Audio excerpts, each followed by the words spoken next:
Ndiza Mubwezera Chiyani Yehovah pazimene amandi Chiyani Ine tu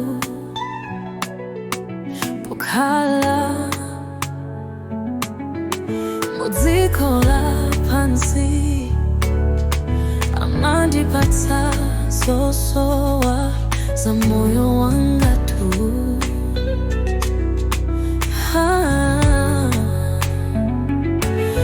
Amachitira ine chifundo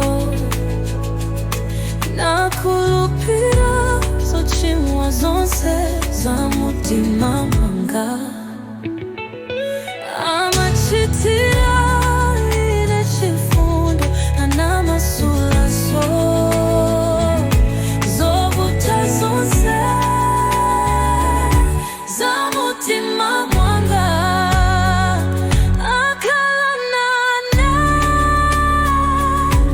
masiku onse asangalane.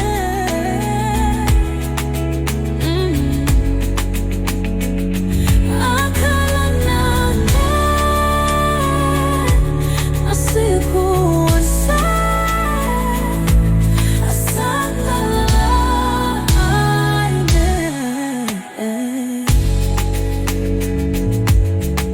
Ndiza Mubwezera Chiyani Yehovah pazimana wamanda Chiyani Ine tu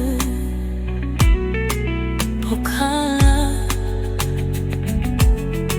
mudziko lapansi amandi patsa zosowa za moyo wanga tu.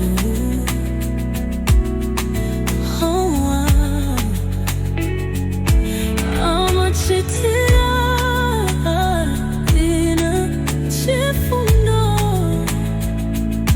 nakulupira zochimwa zonse za mutima mwanga. Amachitira ine chifundo namasula zovuta zonse za mutima mwanga. Akala nane masiku onse